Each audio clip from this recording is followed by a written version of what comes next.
இளைஞர்கள் இன்றைய காலகட்டத்தில் பார்க்கணும் அப்படிங்கும்போது அரசியல்ல எந்த அளவுக்கு ஈடுபாடோட இருக்கிறாங்க அப்படிங்கிற ஒரு கேள்வி எழுதல. எத்தனை பேர் வீட்டுல அரசியல் பேசுறீங்க? உங்களுடைய வீட்லயோ இல்ல நண்பர்கள் கிட்டயோ எத்தனை பேர் அரசியல் பேசுறீங்க, அரசியலை பாக்குறீங்க? அரசியல் பத்தி என்ன நாங்க தினமும் கிளாஸ்ல பேசுவோம். விஜய் வரணும், ஏன்னா அவர் வந்தா ஆட்சி கொஞ்சம் மாறும், புதுசா ஏதாவது கொண்டு வருவாங்க அப்படின்னு சொல்லிட்டு நாங்க நம்புறோம். அதே மாதிரி அதுக்கு தகுந்த மாதிரி அவங்களும் பண்ணாங்கன்னா நாங்க எல்லாருமே எங்க ஓட் கண்டிப்பா அவருக்கு தான். அவர் வந்தாருன்னா கொஞ்சம் எல்லாமே மாறும். அவர் வந்தா மாறும் எதன் அடிப்படையில நீங்க எல்லாரும் சொல்றீங்க? இப்ப எல்லாம் இவ்வளவு விஜய் வந்தா மாற்றம் வரும்னு கத்துறீங்க இல்லையா? எதன் அடிப்படையில மாற்றம் வரும்னு நினைக்கிறீங்க?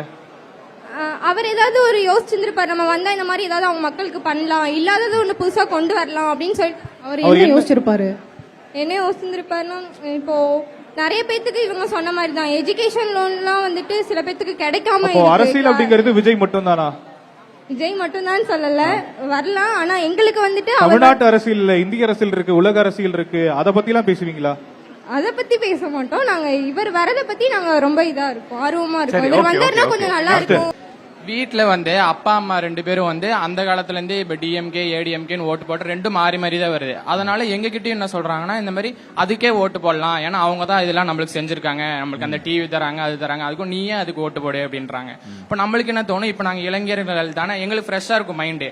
அவங்க அது பண்ணாங்க, அது பின்ன பண்ணாங்க எனக்கு தெரியாது. இப்ப எங்களால இங்க மாத்த முடியும், எங்களால மாத்தி ஓட்டு போட முடியும். ஏடிஎம்கேக்குன்னு போடாம மத்த நிறைய கட்சிங்க இருக்காங்க, இன்னும் சிஎம் போஸ்ட்டுக்கு வராத கட்சிங்களா இருக்காங்க. அந்த மாதிரி போட்டு எங்களால அது மாதிரி மாத்த முடியும். ஏன் அப்படி பண்றீங்க? அவங்க தான் நம்ம தமிழ்நாட்டுக்கும் கோவைக்கும் திமுகவும் அதிமுகவும் மாறி மாறி நிறைய செஞ்சிருக்காங்க, எல்லாம் செய்யறாங்க. அதுலயும் நம்மளுக்கு ஒரு புதுசா வரவங்களுக்கு வாக்கு தரணும்னு ஏன் நினைக்கிறீங்க? அவங்களும் செய்யறாங்க, அது இல்லாம நிறைய நம்மளுக்கு பிடிக்காத செய்யறாங்க சார். என் பேர் வந்துட்டு பிரிஸ்கில்லா ஜவப்ரியா, ஃபர்ஸ்ட் இயர் பயோடெக்னாலஜி படிக்கிறேன்.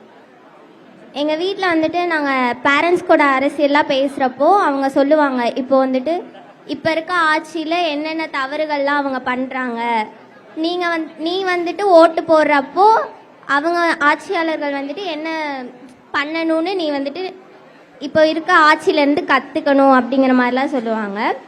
இப்போ இருக்க கவர்மெண்ட்டில் வந்துட்டு கவர்மெண்ட் காலேஜில் சீட்டு கிடைக்கிறதுலாம் வந்துட்டு ரொம்ப ஒரு கஷ்டமான ஒரு விஷயம். இப்போ வந்துட்டு பிசி எம்பிசியில் இருக்கவங்களுக்குலாம் சீட்டு கவர்மெண்ட் காலேஜில் சீட் கிடைக்கிறது ரொம்ப டிஃபிகல்ட்டான ஒரு விஷயம். அப்போ அந்த பிசி எம்பிசியில் இருக்கவங்கனால ப்ரைவேட் காலேஜில் கிடைக்கிற ஒரு 10K 12Kங்கிற ஃபீஸ் கட்ட முடியலனா கூட அவங்களுடைய படிப்பு வந்துட்டு ஒரு கேள்விக்குறி தான். ஸோ அந்த மாதிரி பிசி எம்பிசியில் இருக்கவங்களுக்குலாம் வந்துட்டு கொஞ்சம் சீட் வந்துட்டு கொஞ்சம் இன்க்ரீஸ் பண்ணி தரணும் அப்படிங்கிற மாதிரிலாம் எங்கள் வீட்டில் சொல்லுவாங்க. ஸோ இனி வரப்போகிறவங்க வந்துட்டு அதை மாதிரி பண்ணால் கொஞ்சம் நல்லாயிருக்கும். ஓகே, இந்த தங்கச்சி வச்சிருக்கிறது ஸ்ட்ரென்த் இன்க்ரீஸ் பண்ணனும்னு சொல்றீங்க. மத்த கம்யூனிட்டி காஸ்ட் நல்ல கோரிக்கை அவங்க வச்சிருக்கிறது. ஆக்சுவலா என்ன அப்படின்னா, ஏற்கனவே தமிழ்நாட்டில் இருக்கக்கூடிய அரசு கல்லூரிகள்ல நிறைய சீட்ஸ் இருக்கு, ஆனா அது போதுமானதா இல்ல. இப்ப நிறைய பேர் படிக்க விரும்புறாங்க, நிறைய பேர் படிக்க வந்துட்டாங்க. சோ அப்ப இன்னும் கொஞ்சம் கவர்மெண்ட் காலேஜ்ல சீட்ஸ் இன்க்ரீஸ் பண்ணணும் அப்படின்னு கோரிக்கை வச்சிருக்காங்க.